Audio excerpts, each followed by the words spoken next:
Dios nos mire con agrado, pues tenemos que escuchar su palabra con toda reverencia, porque es ahí donde Dios se puede glorificar. Vamos a estar estudiando una lección muy hermosa, es la clase número 3. Ahí está el tema en la pantalla. Vamos a decir todos al unísono el tema. Israel, una nación con legislatura divina. Una vez, repitámoslo.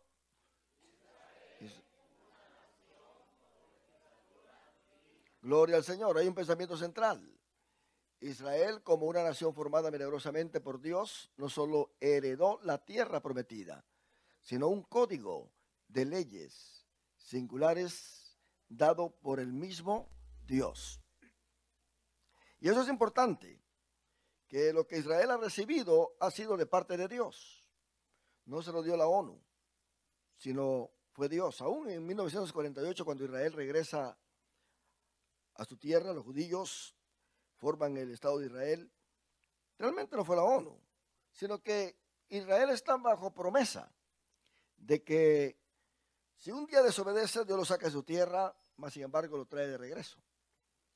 Porque esto es lo que Dios ha prometido. Este pacto se llama el Pacto Palestino, donde Israel, pues, de todas maneras, estará en su tierra, vivirá en su tierra, a pesar de que sea cautivo en otras naciones.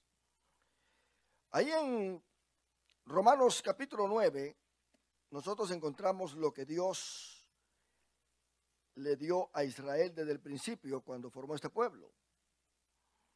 El pueblo de Israel ha recibido cosas hermosas, pero que se ha mantenido arraigado a esto sin tener conocimiento de nuestro Señor Jesucristo, quien realmente es el que trajo el cumplimiento de la ley en dos maneras, tanto la obediencia como proféticamente.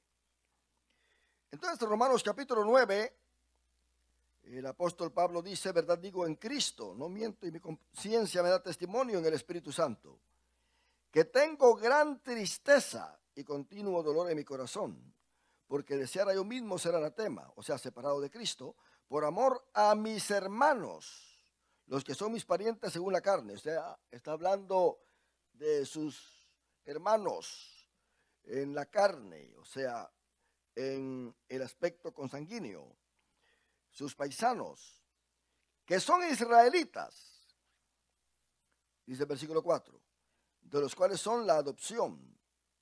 ¿Por qué? Porque han sido un pueblo adoptado. Dios los sacó de entre las demás naciones para hacerlo un pueblo especial. También de Israel es la gloria. Nosotros vemos la manera en que Dios se glorificó, ¿verdad? En el desierto. Israel físicamente pudo ver la gloria de Dios en la nube, que era una nube de fuego. Lo pudo ver en el Sinaí. Pudo ver, oír los estruendos, ver cómo Dios cubría el monte con su gloria. También de Israel es el pacto. Dios hizo pactos a través de Moisés, quien trajo la ley al pueblo por conducto, o sea, por la guía de nuestro Dios para dársela al pueblo. Este pacto. Hay diferentes pactos en la Biblia, pero tenemos nosotros acá el pacto mosaico, el pacto que trajo la ley. Por eso la Biblia se dice muy a menudo, aún Cristo lo dice, la ley de Moisés. La ley de Moisés es la ley de Dios, pero la trajo Dios a Israel por conducto de Moisés. Y de Israel también son la promulgación de la ley, dando a entender que la ley fue dada públicamente, no en privado, sino que se la dio Dios a un pueblo, y todas las demás naciones se dieron cuenta de esta ley. Esta ley fue conocida por las otras naciones, de tal manera que habían muchos que no eran israelitas y cuando escuchaban de esta ley, cuando escuchaban de los cultos, cuando escuchaban del sacerdocio que Israel tenía y todo esto, ellos decidían convertirse en ciudadanos israelitas y a esto se le llama prosélitos. Entonces está el culto, la manera en que Dios enseñó a Israel a adorarlo. La adoración empieza en el Antiguo Testamento de una forma bastante tangible, teniendo presentes el tabernáculo, el arca del pacto, los sacrificios, derramamiento de sangre de los animales. Y también de Israel son las promesas. Este pueblo está bajo promesa. Este pueblo es un pueblo que hasta la fecha está vivo, porque está bajo promesa. Alguien dijo, cuando veas a un israelita, estás viendo un milagro. Porque pensemos nosotros cómo Israel ha querido ser destruida por sus países vecinos. Solamente Adolfo Hitler mató 6 millones de judíos. Los judíos que mató Roma en el año 70, cuando quemó el templo. Así que no ha habido ninguna nación que haya tenido o que tenga la historia que tiene la nación de Israel. Israel realmente es una verdadera nación porque es una familia todo ello. Se dice que Estados Unidos es nación, pero aquí hay de todas las razas. ¿Verdad que sí? Pero Israel sí es nación, porque viene de Abraham, quien engendró a Isaac, el hijo de la promesa. Abraham se le dijo que en sus simientes serán benditas todas las naciones de la tierra. Y luego pues tenemos a Jacob. Jacob tuvo 13 hijos, incluyendo a Dina, pero tuvo 12 varones. Y cada uno de ellos pues viene a ser entonces parte de la formación de las 12 tribus de Israel. Tenemos a José, que no lleva ninguna tribu, lleva el nombre de José, pero lleva el nombre de su hijo Efraín. Tenemos a Leví, ninguna tribu que ocupe terreno oficialmente, geográficamente, a Leví no se le dio ese privilegio. Pero el otro hijo de José, Manasés, también vino a ser parte de la parte geográfica. Así que tenemos las 12 tribus y entre ellos están los hijos de José, Efraín y Manasés. O Manasés y Efraín, ¿verdad que sí? ¿Por qué? Porque Manasés es el mayor. Entonces nosotros tenemos que entender de que Dios está formando una nación de pura familia.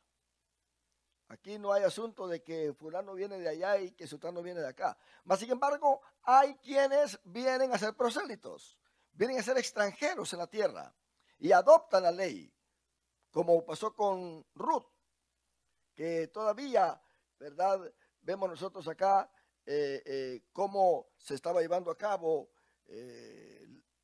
el desarrollo de este pueblo ya en la tierra de Canaán, y Ruth vino a ser parte después del pueblo de Israel y vino a ser parte de la genealogía de Jesucristo. Porque él le dijo a Noemí, tu pueblo será mi pueblo y tu Dios será mi Dios. Ruth adoptó lo que Dios le dio a Israel. La adopción, la gloria, el pacto, la promulgación de la ley, el culto y las promesas. Pero también dice el versículo 5 de quiénes son los patriarcas. ¿Quiénes son los patriarcas? Tenemos a Abraham, tenemos a Isaac y tenemos a Jacob. Así que tenemos los patriarcas. Ellos son los que realmente dieron origen a este pueblo. Así que los patriarcas son de Israel, y de los cuales según la carne, esto es hermoso porque dice que, y de los cuales según la carne vino Cristo, porque Cristo es descendiente de Abraham, es descendiente de David. Así lo presenta Mateo en el capítulo 1, versículo 1. Mateo dice, esta es ¿qué? La genealogía, ¿verdad? De nuestro Señor Jesucristo. Mateo da a entender de que Jesucristo es hijo de David, hijo de Abraham. Hijo en este aspecto quiere decir descendiente de, ¿verdad? Descendiente de David, descendiente de Abraham. ¿Por qué Mateo presenta a Jesús como descendiente de David?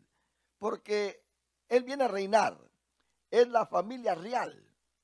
Dios le dio a David un pacto de que tendría una casa eterna, tendría un rey eterno, un reino eterno, un cetro eterno.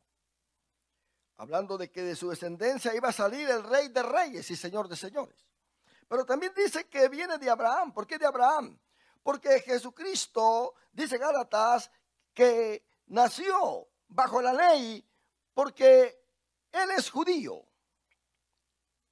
En su nacimiento físico, él es judío, por eso nació bajo la ley, dando a entender que nació bajo el control de lo que es la ley a los ciudadanos israelitas.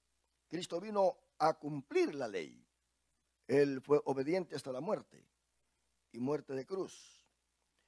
Así que tenemos este gran pasaje bíblico en Romanos 9, donde Israel tiene 7 privilegios hermosos que ninguna de las otras naciones tiene. Ninguna de las otras naciones tiene. Ahora, las otras naciones van a lograr esto a través de la adopción. Pero notemos nosotros que Pablo dice que Dios preparó a este pueblo para que la ley que ellos recibieron viniera a ser un ayo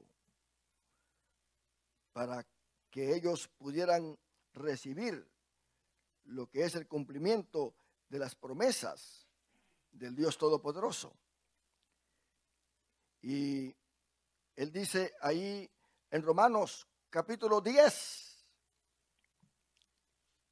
el versículo 4, porque el fin de la ley es Cristo, para justicia a todo aquel que cree.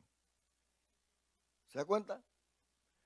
Ahora, ¿por qué vino Cristo entonces? Porque el hombre jamás puede cumplir la ley, hermano.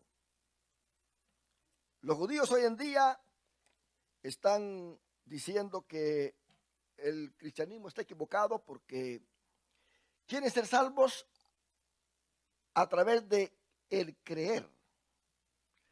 Pero ellos dicen que ellos no tienen que creer porque ellos ya se les ha dado la ley y lo único que tienen que hacer es cumplir la ley para ser salvos. Y dicen, no, pues nosotros estamos bien porque no podemos nosotros solamente creer, tenemos que cumplir la ley. Entonces el apóstol Pablo, esto fue lo que atacó entre los judíos porque ellos querían justificarse a través de la ley y rechazando la justicia de Dios, quien es Cristo Jesús. Y nosotros vemos que Cristo cumplió la ley por nosotros, por los judíos, para que todo aquel que en él creyera fuese salvo. Dando a entender que el Padre iba a tomar la vestidura de justicia de Cristo y la iba a poner gratuita en cada uno de aquellos que creyeran. Por eso, a través de la tipología en el Antiguo Testamento, Cristo toma algunas enseñanzas tipológicas y se las atribuye a él porque él vino a cumplir esas profecías de una forma tipológica. Él en cierta ocasión dijo, así como Moisés levantó la serpiente en el desierto, así es necesario que el Hijo del Hombre sea levantado. Los israelitas estaban bajo la ley en el desierto. Pero dígame usted,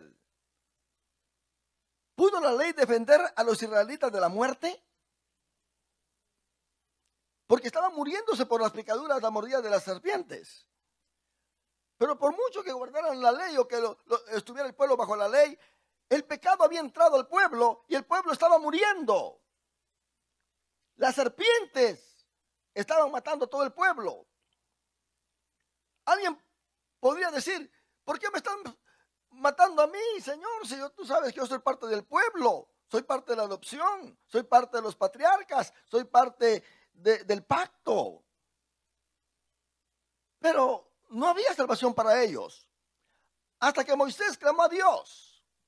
¿Y qué le dijo Dios a Moisés? Hazte una serpiente de bronce. El bronce significa juicio. Y Moisés la hizo y le dijo al pueblo, todo aquel que es mordido por una serpiente y mire hacia la serpiente de bronce será salvo. El pueblo que estaba bajo la sentencia de muerte, debido a la mordida de las serpientes, estaba para morir. Y no era momento de cumplir, sino con solamente una cosa, de creer, de que si miraban la serpiente de bronce que Moisés había levantado, ellos no iban a morir. Por eso Jesús dijo, así como Moisés levantó la serpiente en el desierto, así es necesario que el Hijo del Hombre sea levantado. Entonces, tanto los judíos como los gentiles, dice Pablo a los romanos, que estamos todos bajo pecado. Y el pecado trae la muerte.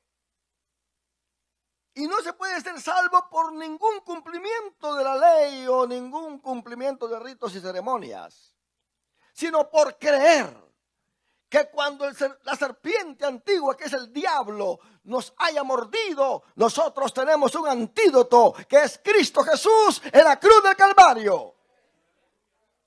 Tanto el judío, que está bajo la ley, como el gentil, le son permitidos ver al que está en la cruz del Calvario y ser salvos. Entonces, la salvación no consiste en obras, la salvación consiste en creer. ¿Qué le dijo Pablo a el carcelero de Filipos? Cree en el Señor Jesucristo y serás salvo tú y toda tu casa. Pero esta forma de creer no es solamente de creer como los demonios, que dice Santiago, que los demonios creen y tiemblan, sino aceptar a Jesucristo como nuestro único y suficiente Salvador, nuestro Redentor. Cuando Dios llamó a Abraham, le llamó con este propósito, de bendecir a todas las naciones. Nosotros tenemos ahí en Génesis 12:1, que Dios le dijo a Abraham que se fuera lejos de su tierra, que saliera de ahí. Se lo volvió a repetir porque ya se lo había dicho antes. Y salió con su familia, pero otra vez hubo necesidad de que Dios se lo dijera. Pero Jehová había dicho a Abraham, vete de tu tierra y de tu parentela. Ahí está en su lección. Vete de tu tierra y de tu parentela y de la casa de tu padre a la tierra que yo te mostraré. ¿Qué significa esto? Separación. Dios tomó a Abraham para hacerlo padre de muchedumbres de gentes. Se lo dice ahí en Génesis 17:5. Lo sacó de su tierra. Vete de tu tierra. De tres cosas tenía que salir Abraham: de su tierra, de su parentela y de la casa de su padre. De su tierra, porque iba a tener una tierra nueva, una posesión nueva. Iba a estar geográficamente fuera, así como estuvo Israel, que estaba en Egipto, pero Dios lo sacó de Egipto, le cambió de la posición de una vida o de un mundo pagano a un mundo separado, a la tierra de Canaán, para que ahí le adorara Note bien que durante los enfrentamientos o confrontamientos que tuvo Moisés con Abraham, Moisés vino o con Faraón, Moisés vino a Faraón y le dijo, déjanos ir al desierto. ¿Y a qué van a ir al desierto? Vamos a ir a adorar. Note bien que Moisés estaba diciendo que querían salir de la ciudad para ir a adorar al desierto, porque en Egipto nadie puede adorar. El pueblo de Dios no podía adorar en Egipto, ahí había mucha idolatría. Entonces tenía que ser apartado para adorar. Nadie que no es apartado puede adorar. Por eso nosotros adoramos a Dios, porque no somos de este mundo. Jesús dijo, ellos están en el mundo, pero no son de este mundo. Vete de tu tierra. Quiere decir que cuando Dios llama, aparta. Nadie puede estar en el evangelio y todavía metido en el mundo. Aún geográficamente tiene que estar fuera. ¿Cómo decimos geográficamente? ¿Tenemos que movernos de Los Ángeles? No. Ya no barres, o sea, fiestas, tener drogadicción, estar metidos con aquellos que adoran a otros ídolos, cantinas, esos bares que están ahí llenos de pudrición, salir de ahí completamente. ¿Por qué? Porque geográficamente Dios nos quiere fuera completamente. Entonces, ya no pertenecemos a esa tierra vieja. Abraham iba a ser guiado a una tierra que fluye leche y miel. Luego dice, y sal de tu parentela. ¿Qué cosa es parentela? La familia. Usted sabe que en la familia hay muchas tradiciones, usted. Ay, Dios mío. Si te haces evangélico, le dicen a alguien, ¿verdad? Ya no te invitamos a nuestras fiestas. Ya no te invitamos a nuestros cultos, dicen por ahí. Porque ellos también tienen sus cultos, usted. Ellos adoran otros dioses. Tienen sus formas de adoración.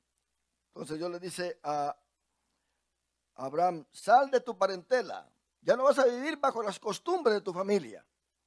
Ya no vas a vivir bajo las costumbres y los ritos de los cultos de tu familia. Te vas a independizar de todo esto. Te vas a desconectar de todo esto. Hay quienes todavía no se desconectan de las cosas familiares, usted, ¿verdad? Están siempre involucrados. Y luego dicen, bueno, yo quiero que mi familia sea salva. Pero ¿cómo va a ser salva? Si la familia se da cuenta que están metidos en sus asuntos también. No les son ejemplo. Entonces, Dios no responde una oración así para que sus familiares sean salvos. Así que sale de tu tierra, sale de tu parentela y luego dice, y de la casa de tu padre. Qué tremendo esto, hermano.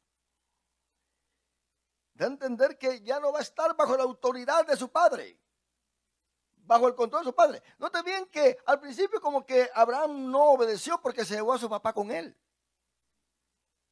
Y luego su papá murió, entonces Dios le dijo otra vez. Se lo volvió a repetir. Le dijo, vete de tu tierra, de tu parentela y de la casa de tu padre. En otras palabras, olvídate de la familia extendida. Olvídate. Y mire, Abraham cometió otro error, se llevó a Lot. ¿Verdad que sí? Se llevó a Lot y mire el problemón que causó. Que tuvieron que dividir porque habían pleito entre los siervos de ambos por conseguirle pastos a sus animales. Y más adelante vemos a Abraham tratando de rescatar a Lot por estar viviendo en una ciudad donde no tenía que vivir. Había pecado ahí. Y Abraham tuvo que irlo a rescatar. ¿Qué necesidad tenía Abraham de ir a pelear contra aquellos reyes que se habían llevado a su sobrino? Pero son consecuencias, ¿verdad?, de la desobediencia. Lo que debe entender, hermano, que muchas veces la familia extendida tiende a afectar nuestra relación con Dios. ¿Por qué? Porque en la familia extendida hay quienes no creen en Dios, son idólatras, tienen drogadicción, tienen todo. Y cuando nosotros entramos a un territorio nuevo de Dios, Dios dice, olvídate. Jesús dijo, el que no aborreciere padre, madre, hermanos, casas por causa de mi nombre, no es digno de mí. Nosotros tenemos que entender esto, mi hermano, de que si Dios nos llama, pues, aunque nos duele en el corazón, no podemos tolerar que haya inmundicia en el territorio donde Dios nos ha puesto, porque Dios nos ha llamado a santificación. No estoy hablando de que somos perfectos. No estoy hablando de que no pecamos. Nosotros somos imperfectos, hermano. Hable usted de santidad, se va a dar cuenta que va a aparecer alguien diciéndole, pero tú hiciste esto.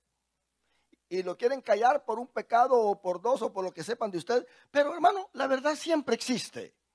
El hecho de que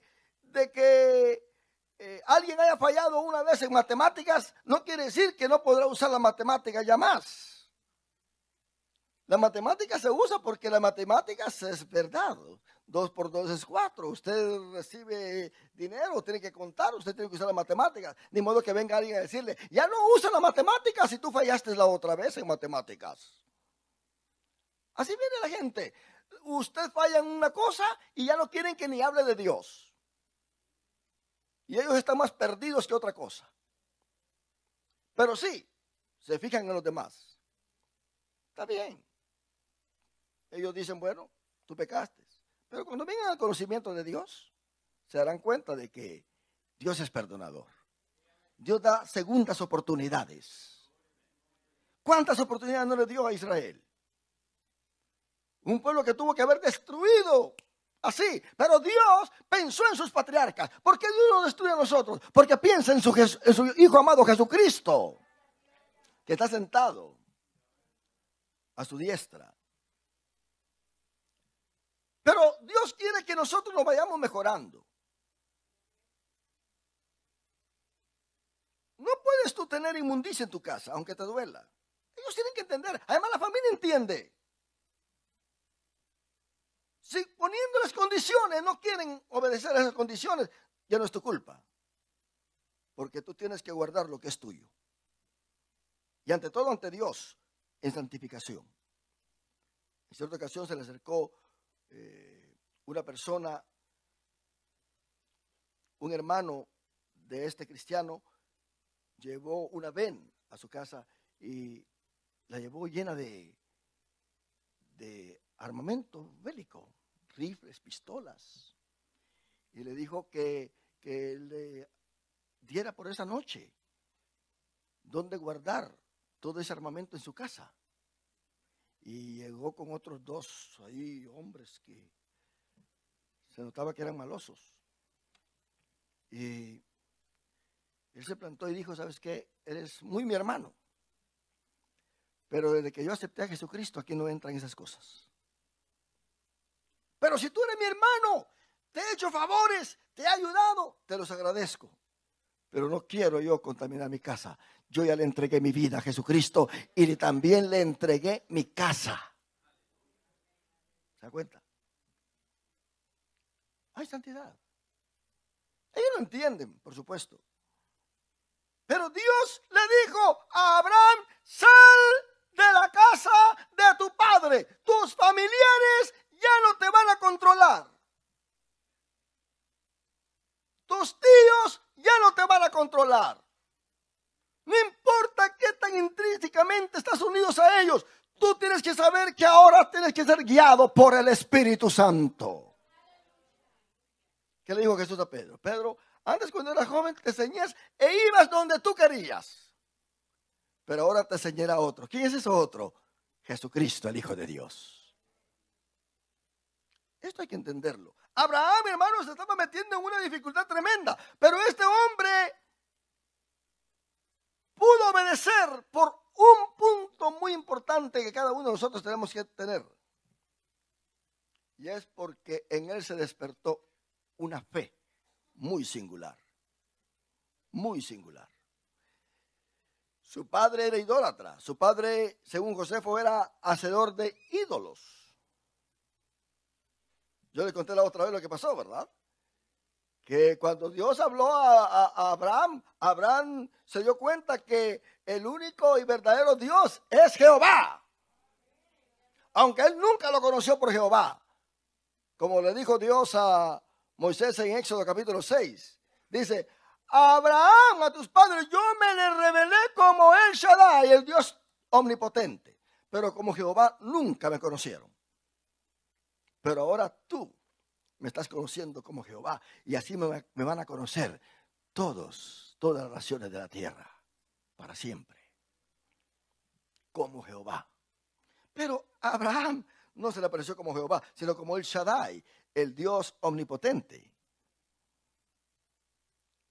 Y del momento que se le apareció, Abraham pudo saber que no son muchos dioses, sino que es solamente un Dios que creó los cielos y la tierra.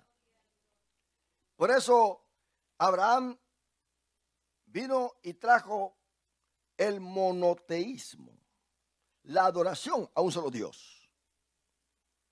Todas las demás naciones en ese entonces eran politeístas. Todas las naciones adoraban a muchos dioses. Además, cuando alguien llegaba con un diferente Dios a la nación, no lo rechazaban. Porque ellos sabían que por ahí habían otros dioses que no se habían manifestado. Y recibían todos los dioses que vinieran. Eran politeístas.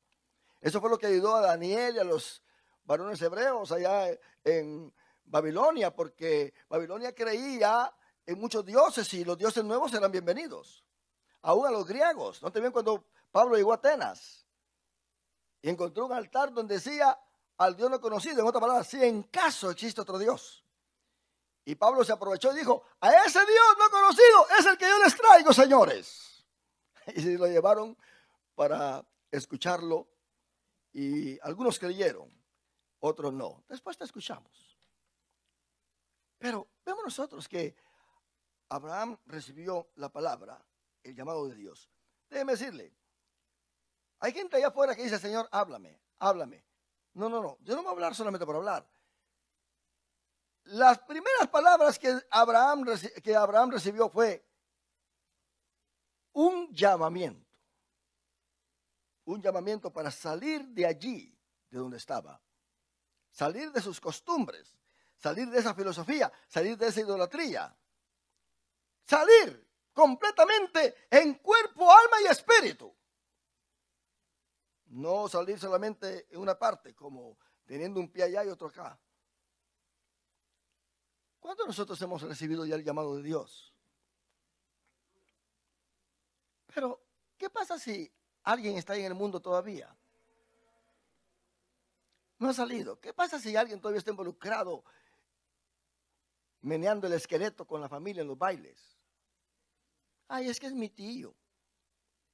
Es que es mi tía. No, ellos tienen que entender que por lo menos la religión se tiene que respetar. Una creencia se respeta. Y si la familia te aprecia, ellos van a respetar tu creencia, van a respetar lo que tú eres. Porque déjeme decirles, dentro de la familia hay muchos que conocen ya a Dios, pero lo que pasa es que no quieren doblegarse a Dios, entonces quieren obligar a los demás a que hagan lo que ellos quieran que hagan. ¿Se da cuenta? Mas sin embargo, tenemos a Abraham que actúa por fe, destruye todos los ídolos de su padre. Los quebró todos, agarró una almágana, mira, y quebró todos los ídolos. Y el ídolo más principal lo dejó ahí porque no le dio tiempo debido a que su padre venía ya. Y en desesperación va y le ponen los brazos del ídolo, la almágana, el martillón que puso. Cuando llega el padre de Abraham, entra al cuarto, le dice, ¿y esto qué es? ¿Qué pasó? ¿Por qué me quebraste todos mis ídolos? Y Abraham le dijo, padre, yo no fui. Yo no fui. Entonces, si no fuiste tú, ¿quién fue? Aquel que está allá. vio al ídolo que tenía la almágana. Y el padre le dijo, ¿cómo tú dices que fue él si no se mueve, no ve, no camina? Pues para que veas que un ídolo no es Dios, papá. Vámonos de acá, que he encontrado al verdadero Dios. He encontrado a un Dios que habla, a un Dios que camina, a un Dios que aconseja, a un Dios que alimenta. Lo he encontrado. Por decirlo de esa manera, porque fue Dios el que en verdad lo encontró a él. Pero Dios le hace una promesa. Cuando Dios trabaja con uno, hermano, es porque le da una promesa. Dios le dio una promesa porque esa promesa iba a correr a través de la existencia del pueblo de Israel. Por eso es que Israel es una nación establecida con una legislatura divina, como dice el tema de esta lección. Dios no solamente dice, sal de ahí y punto. Él dice, sal de ahí a la tierra que yo te mostraré. Es así, hermano. Abraham agarró todo y empezó a caminar. Y cuando empezó a caminar se le pegaron los demás. Y ahí hasta el papá se le pegó a usted. Ahí, hombre, caminando, caminando. Hijo, ¿y a dónde vas? Sigamos caminando. ¿Y cómo se llama esa tierra? No sé. ¿Pero por qué estás caminando? Es que Jehová, el Shaddai me dijo que caminara a la tierra que él me iba a mostrar. Siguió caminando. Aquellos quizás se enfermaron de tanto caminar que se murieron. Pero otra vez Dios le dice, levántate, sigue caminando a la tierra que yo te mostraré. Y Abraham caminó y llegó a la tierra. Y Dios le dijo, mira, toda esta tierra te daré a ti y a tu descendencia. Qué lindo, ¿verdad? Es la tierra que está ahí, hermano, ahora. Que algunos de nosotros ya hemos ido, ¿verdad? Esa tierra. Esa tierra que ahora no la tiene completa los judíos porque se las han quitado. Las han dividido. Y todavía se las quieren quitar. Belén, que estaba en la parte de Israel, ahora está en la parte de los palestinos. Ahora para ir a Belén, ¿verdad? Se necesita otro turista, un turista que sea de allá, porque no dejan un turista israelita o judío que entre. Ahí se intercambian. Entonces ya uno entra al territorio palestino, mire, y ahí está Belén. Allá se ve la ciudad de Jerusalén. Se ve allá Nazaret. Se ve los demás pueblos. Pero Belén queda ahí, ¿verdad? Se puede ver a una cierta distancia. Pero un día esta tierra va a estar otra vez en su totalidad. Las únicas veces en que Israel estuvo geográficamente completa fue en el reinado de David y en el reinado de Salomón.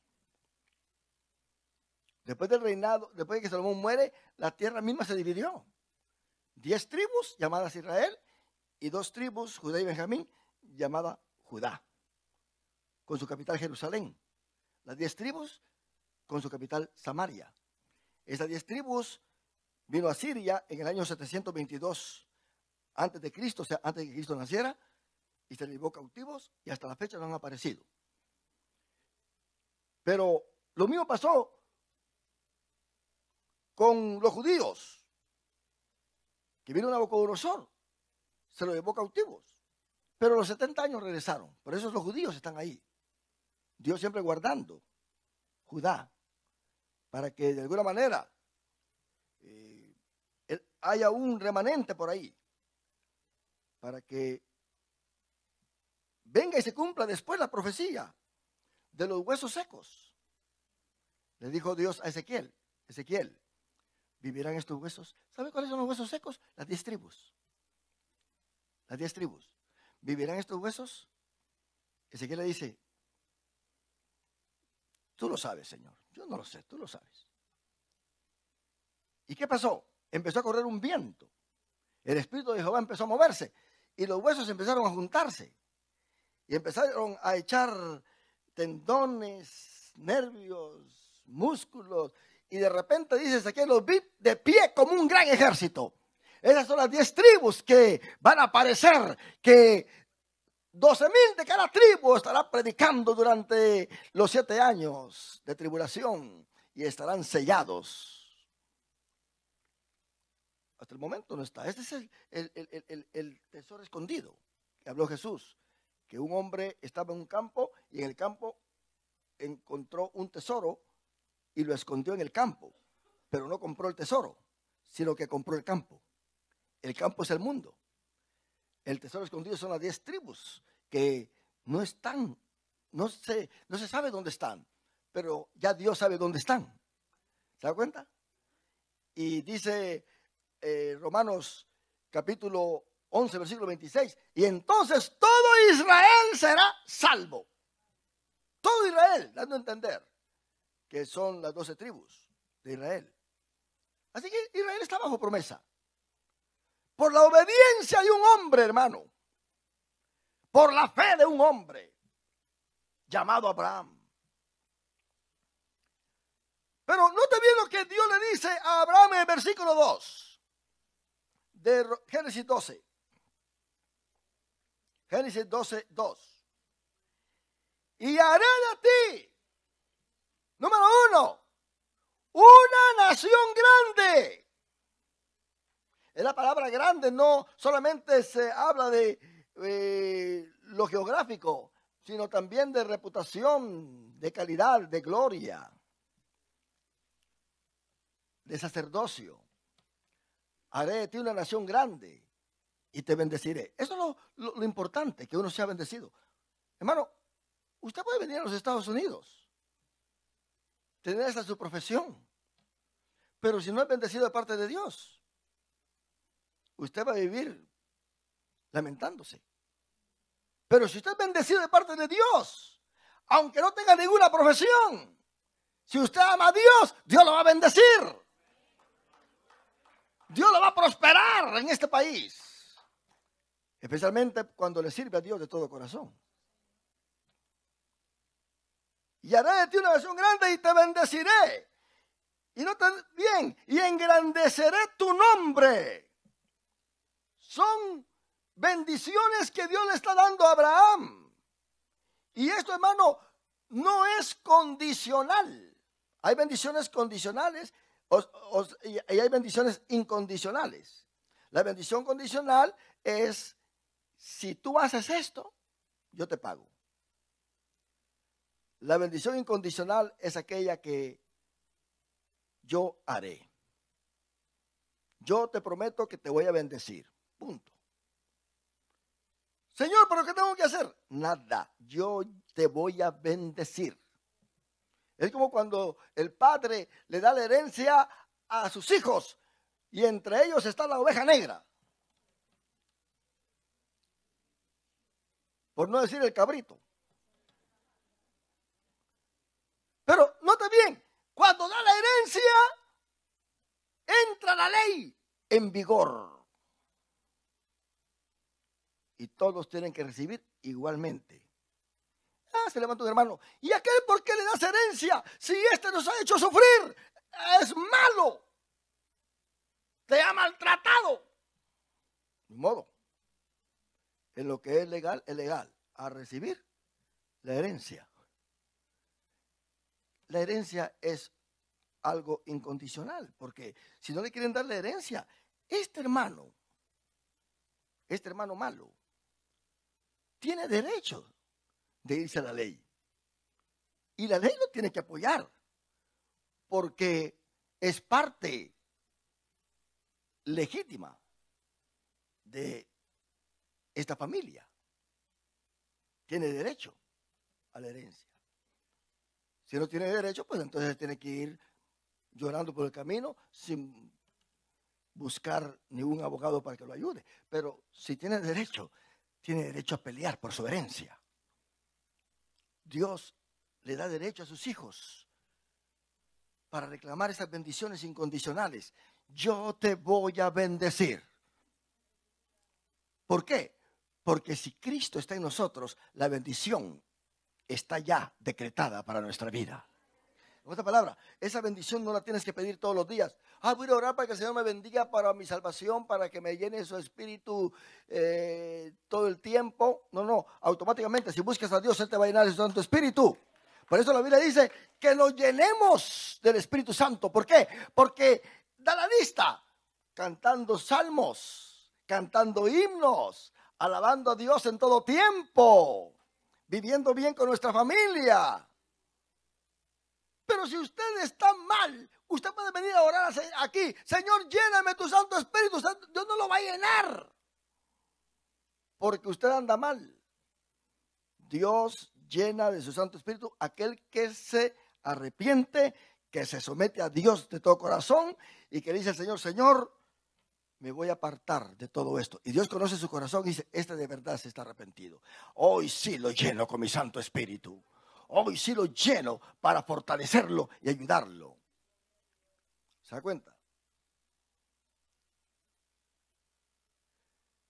Nosotros entonces tenemos que entender, es cierto que Jesús dijo que el que le pidiere al Padre el Espíritu Santo, el Padre no lo va a negar. Pero ¿cuándo es que alguien le pide al Padre el Espíritu Santo? Cuando ya ha aceptado a Jesucristo como su Salvador.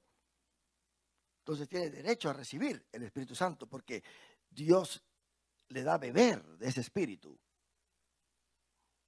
Haré de ti una nación grande y te bendeciré y engrandeceré tu nombre. Y luego dice, esto es lo importante, hermano, oiga bien, y serás ¿qué?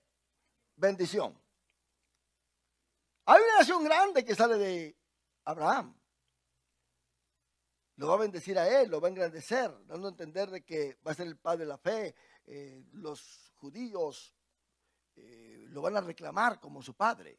No te en San Juan, cuando Jesús anda caminando por las calles de Judea, en Jerusalén, y ellos se glorían, aún Juan el Bautista se da cuenta que ellos reclaman ser hijos de Abraham. Nosotros somos hijos de Abraham, nosotros somos hijos de Abraham. Pero eso a Jesús no lo querían, porque Jesús nunca le llamó padre a Abraham, sino que él decía, mi padre, y señalaba a Dios. Y decía, este es un blasfemo. Mira, le dijeron, nuestro padre es Abraham. ¿Y tú quién eres? Te estás haciendo Dios. Porque dices que tu padre es Dios. Pero nuestro padre es Abraham. Les dice Jesús, señores, déjenme decirles algo. Antes de que Abraham fuese, yo soy. Yo soy el que he creado a Abraham. Yo soy el padre de Abraham. Yo no voy a llamar padre a Abraham, sino que Abraham se gozó en ver mi día. ¡Aleluya! Abraham se gozó en ver mi día. Ellos no entendían esto. Así que ellos son una nación bendecida. Pero note bien lo que dice Pablo. Y esto me gusta a mí ahí en Gálatas. ¿En qué consiste la bendición de Abraham? ¿Es solamente para el pueblo de Israel? No. La bendición de Abraham, hermano, está ahí en Gálatas capítulo 3.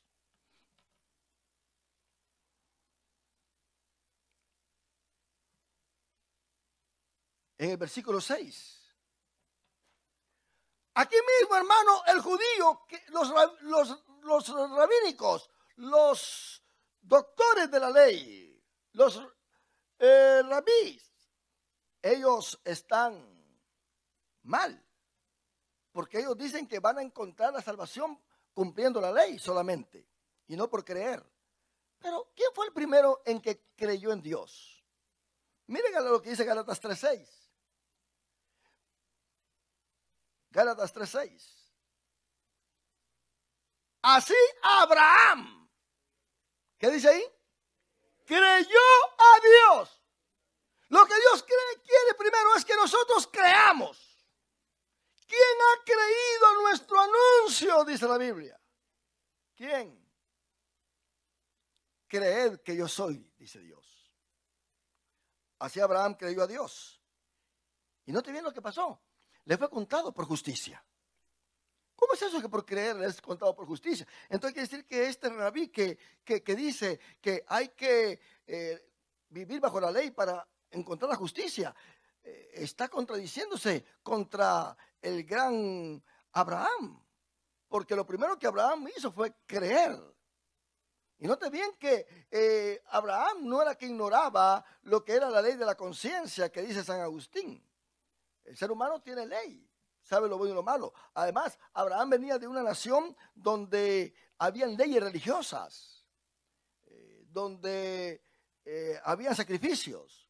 ¿Dónde Abraham aprendió a ofrecer holocausto? Dígame usted, si no fue en su tierra. Pero ahora ya no se les ofrecía teniendo una imagen enfrente de él. Ahora ofrecía los holocaustos a alguien que estaba invisible. Y los siervos se le quedaban viendo. Decían, bueno, ¿y este qué? Pero ellos oían que Abraham hablaba con ese Dios invisible. Y que ese Dios invisible hablaba con Dios, con Abraham. Y que Abraham obedecía. Y le fue contado por justicia. Sal de tu tierra, le dijo. Sal de tu parentela, hermano. Para uno apartarse de todo eso, tiene que tener fe. Si no hay fe, uno no puede apartarse de todas estas cositas de la cual uno puede estar enredado. Por eso dice la Biblia que es nuestra fe la que vence al mundo. La fe lo obliga a uno a obedecer. Si Abraham no hubiera tenido fe, él no hubiera dado un primer paso. Pero como tenía fe, empezó a caminar. Empezó a caminar. ¿Y a dónde vas, Abraham? Yo no sé, pero Jehová me dijo, o sea, bueno, voy a mencionar el nombre de Jehová porque así lo conocemos nosotros también. Jehová me dijo que me va a llevar a una tierra. Y yo voy para allá. Hay gente que no recibe nada porque nunca cree. Pero Abraham recibió porque creyó. Y note bien la fe de Abraham. La fe de Abraham se fue más allá de los límites en que pudiera haber estado. Cuando llegó a la tierra, no compró nada de terreno ahí. Nada. Habían muchos habitantes, dice, y habitaba ahí el cananeo. Quiere decir que había influencia idólatra en ese lugar. Pero cuando Abraham llegó, los demás reyes lo empezaron a respetar. Porque empezaron a conocer a Jehová a través de Abraham. Empezaron a ver que Dios estaba con Abraham. Defendió a Sara muchas veces, aún hasta en Egipto. Para que no saliera embarazada.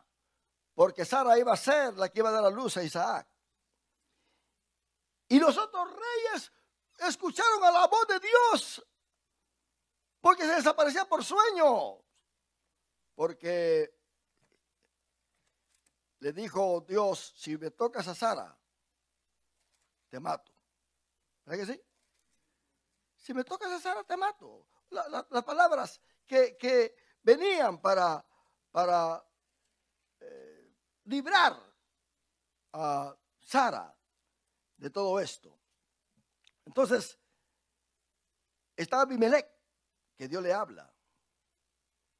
Si me tocas a Sara, yo te mato. Entonces, Abimelech entendió que el Dios de Abraham es un Dios que veraz, que existe, que no es mentira, no es una idea de Abraham. Entonces Génesis 23 dice, pero Dios vino a Abimelech en sueño de noche y le dijo, he aquí, muerto eres a causa de la mujer que has tomado, la cual es casada con marido. ¿Cuándo Dios se iba a interesar en hablarle a un rey cananeo? Pero lo hizo para proteger la matriz de Sara, porque iba a venir un pueblo especial que él iba a escoger. Un pueblo a quien le iba a dar su ley. Entonces, cuando Dios tiene un propósito con alguien, hermano, entonces Dios se glorifica. Dice Gálatas 3:6, entonces, así Abraham creyó a Dios y le fue contado por justicia. Sabe, por tanto, que los que son de fe son hijos de Abraham. Dios le dijo a Abraham, bendeciré tu descendencia como la arena del mar y como las estrellas del cielo. Así que Abraham tiene dos descendencias, ¿verdad? La descendencia consanguínea y la descendencia espiritual. Nosotros somos descendencia espiritual de Abraham, porque somos de fe. Aquí dice, sabe por tanto que los que son de fe, estos son hijos de Abraham. Y la escritura, previendo que Dios se había de justificar por la fe a los gentiles, dio de antemano la buena nueva a Abraham, diciendo, en ti serán benditas todas las naciones. De modo que los de la fe son bendecidos con el creyente Abraham. Por eso Dios le dijo a Abraham, y serás bendición. ¿Se da cuenta? Esa bendición se cumple en nosotros que hemos creído y tenido la misma fe que Abraham tuvo para creer en el Dios Todopoderoso. Ahora, ¿en qué consiste esta bendición? No se lo dice Abraham, pero se lo revela el apóstol Pablo. Ahí en el versículo 13. Cristo nos redimió de la maldición de la ley, hecho por nosotros maldición. Note bien que Pablo es judío, está hablando como un israelita, como uno que es parte de la ley. Cristo nos redimió de la maldición de la ley. ¿Por qué? Porque si alguien desobedece la ley, le espera muerte, le espera condenación. Pero como Cristo pagó el precio, ya el Padre entonces lo perdona cuando cree que Jesús es el que murió por él en la cruz del Calvario. Es la serpiente que levantó Moisés. ¿Se da cuenta? En otra palabra, viene un judío y dice, ay, yo no puedo cumplir con la ley. Son 613 mandamientos.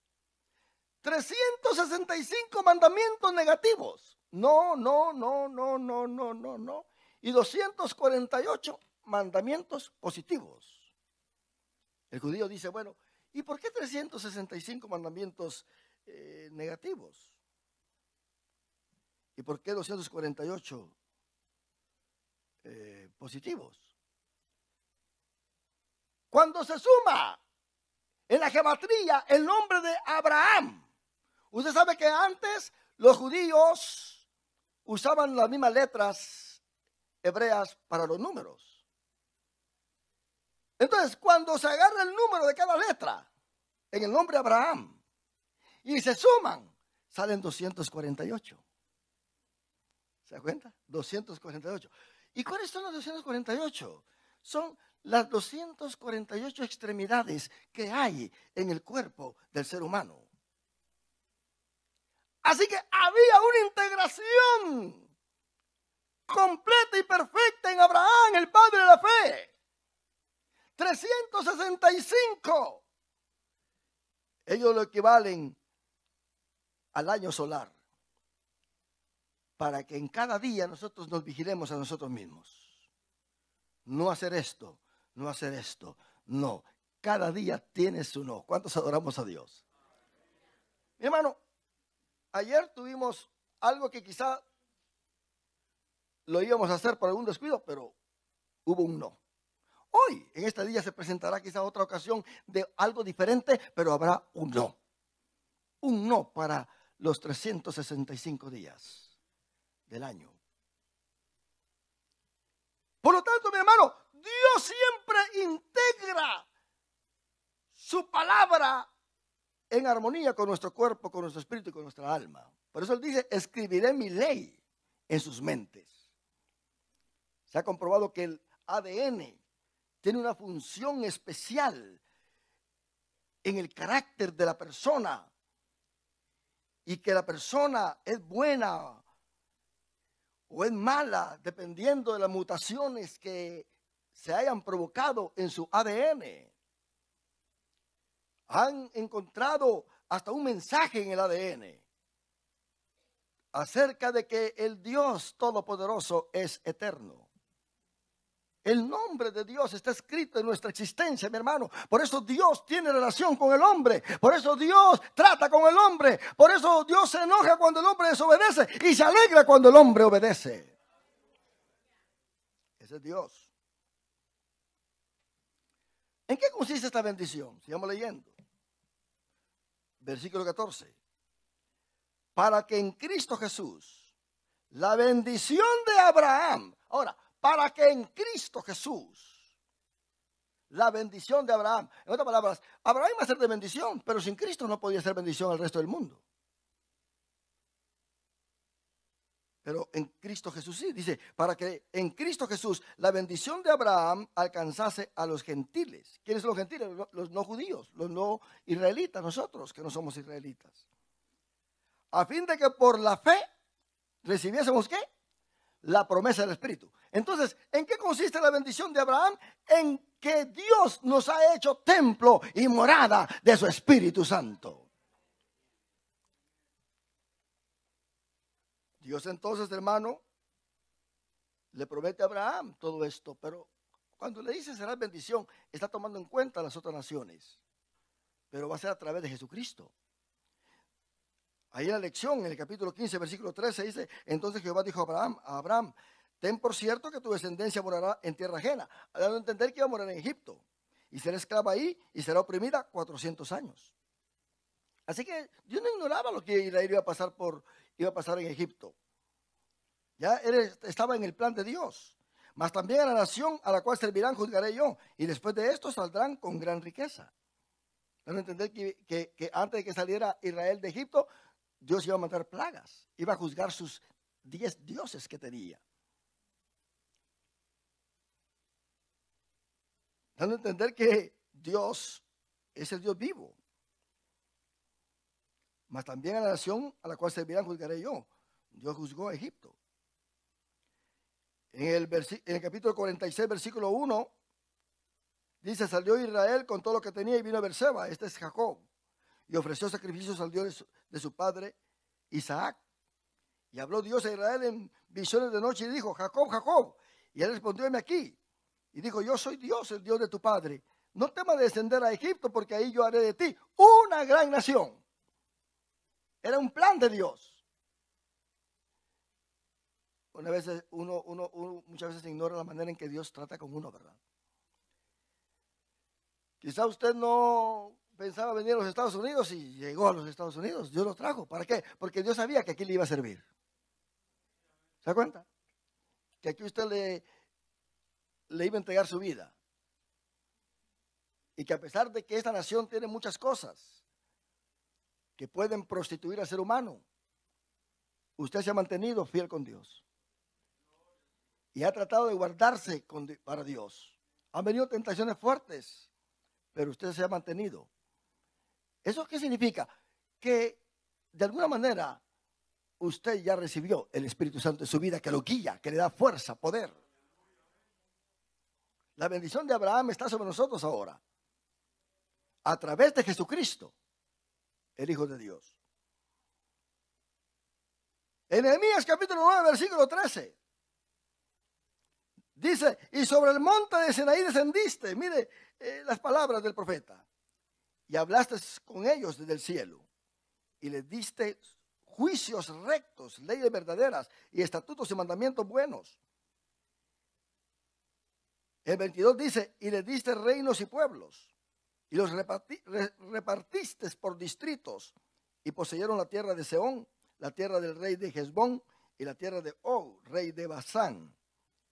Multiplicaste a sus hijos como las estrellas del cielo y los llevaste a la tierra de la cual habías dicho a sus padres que habían de entrar a poseerla.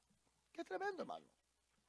Tenemos que entender esto, que aunque Israel estuvo 400 años, Pablo dice 430, en Egipto, se tenía que cumplir en este pueblo la palabra de Dios. Y ahora el pueblo llega a la tierra, reparte la tierra, posee la tierra, vence a aquellos que poseen la tierra y habitan la tierra. Y Dios los bendice. Ellos desobedecen, yo se los digo. Si ustedes desobedecen, yo voy a traer enemigos que se los lleve cautivos. Cuando se arrepientan allá, los traigo de regreso. Así que Dios está siempre mostrando lecciones para Israel. Ahora, si esto se ha cumplido, quiere decir que lo que viene también se va a cumplir. O sea, lo que se ha profetizado también se va a cumplir. Dios promete a Israel que habrá un reino para ellos, que vendrá el Mesías. Ellos hasta la fecha están esperando el Mesías.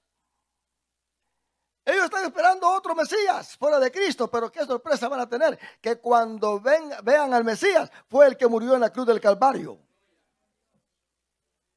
Lo verán, dice Zacarías, y llorarán por él como se llora un primogénito.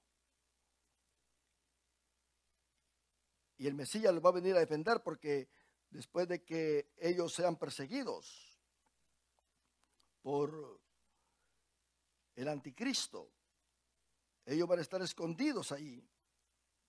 Pero Dios los va a guardar y los va a proteger para que el anticristo no venga y los mate y puedan entrar al reino de Dios. Y ese va a ser un día terrible, mi hermano. Ahí en Zacarías capítulo 14.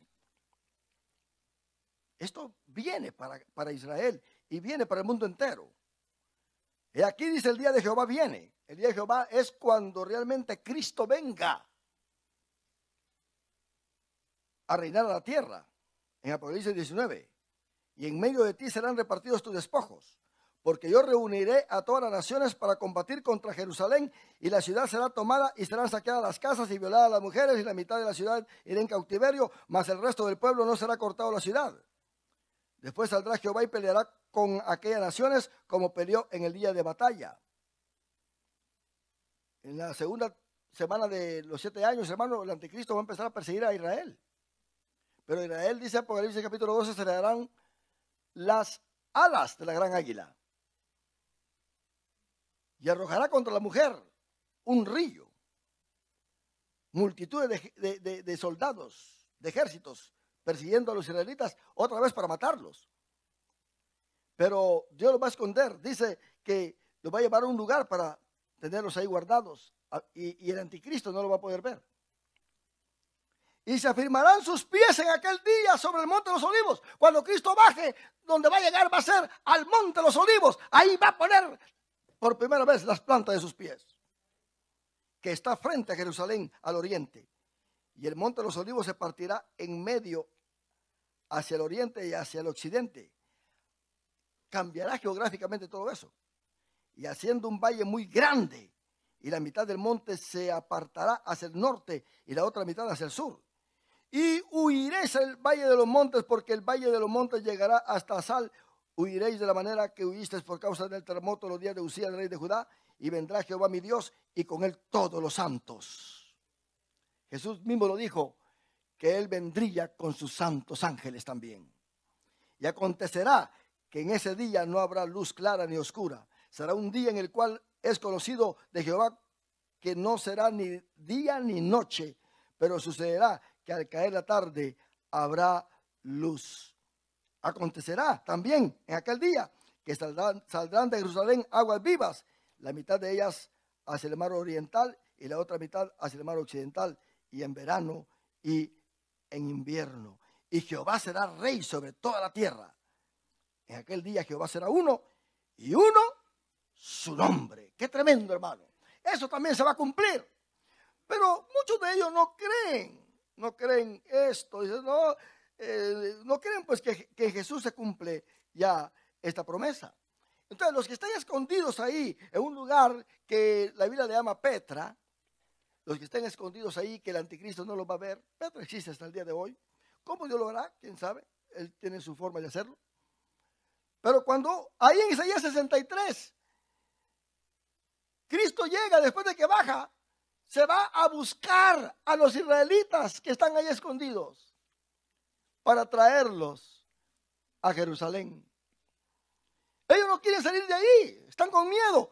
Y de repente llega uno que llega y se dan cuenta que ese es el Mesías, el Cristo resucitado.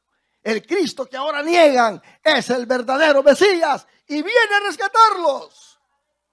Isaías 63 dice: ¿quién es este que viene de Edom, de Bosra, con vestidos rojos? Dice Apocalipsis 19 que vendrá a pelear en la guerra de Armagedón y bajará en un caballo blanco y matará con la espada que sale de su boca a todo el ejército del anticristo. sus vestidos van a ser salpicados de sangre. ¿Por qué? Porque llegó el día de la venganza de los perseguidores del pueblo de Israel, para que Israel entre a 1000 años a reinar, siendo Cristo el Rey de reyes y Señor de señores.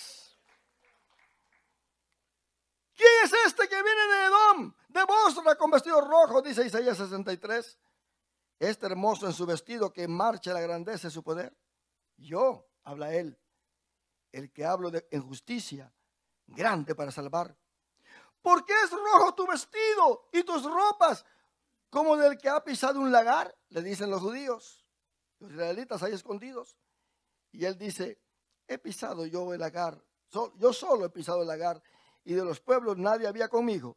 Los pisé con mi ira y los hollé con mi furor, y su sangre salpicó mis vestidos y manché todas mis ropas. Porque el día de la venganza está en mi corazón, y el año de mis redimidos ha llegado.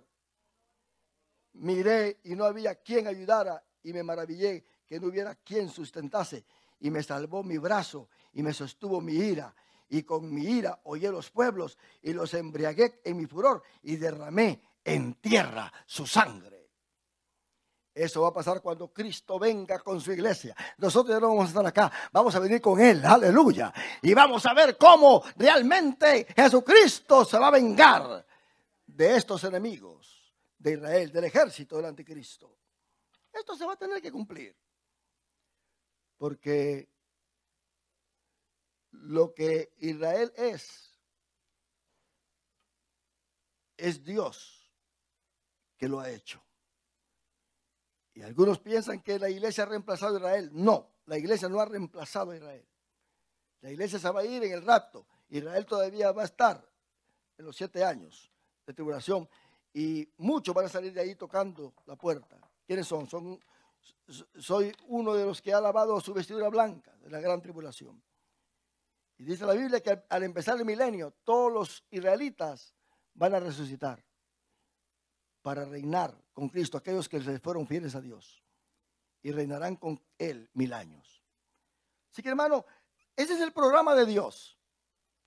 Nosotros tenemos que entender que la bendición que hemos recibido nosotros no es tierra, sino que es el Espíritu Santo como iglesia. ¿Cuánto decimos un aleluya a esto, hermano? Póngase de pie, damos gracias al Señor por esta palabra que hemos recibido